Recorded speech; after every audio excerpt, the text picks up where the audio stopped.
அப்புறம் அந்த சவுண்டு வர அந்த டிக் டிக் டிக்கு அதுவும், அப்புறம் பம்பரம் மிட்டாய், இலந்த வடை பொடி இதெல்லாம் வாங்கியிருக்கேன். இலந்த பழம், இலந்த வடை இந்த மாதிரி சில மிட்டாய்கள் அதெல்லாம் வந்து அந்த டைமில் ரொம்ப விரும்பி சாப்பிடுவோம். சரி நம்ம பசங்களுக்கு இன்ட்ரடியூஸ் பண்ணலாம் அப்படிங்கிறக்காக சரி வாங்கிக்குவோம். பல ஆண்டுகளாக எங்குமே கிடைக்காத மிட்டாய்களை இன்னும் தேடிக்கொண்டிருப்பதாக கூறுகிறார் கடைக்காரர். நூல் மிட்டாய், பம்பரம் மிட்டாய், எடக்கல் மிட்டாய், கல்கோனா, பேப்பர் அப்பளம், இனிப்பு மிளகாய், கம்பர்கட்டு, பால்கோவா இந்த மாதிரி நிறைய ஐட்டம் ஒரு 40 ஐட்டம் இருக்குது. இன்னும் தேடிகிட்டே இருக்கோம். நான் திருத்த மாதிரி இல்லை, ஒரு குறைஞ்ச ஒரு 100 ஐட்டமாக சீக்கிரமாக கொண்டு வரணும் எங்களோட ஆசை எங்களுக்கு.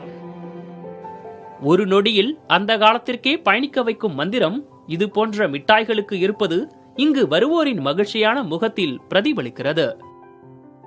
பள்ளி பருவத்தை உணரும் அந்த வாடிக்கையாளர்கள் இங்கு புன்னகையோடு வந்து அந்த உணவுப் பொருட்கள்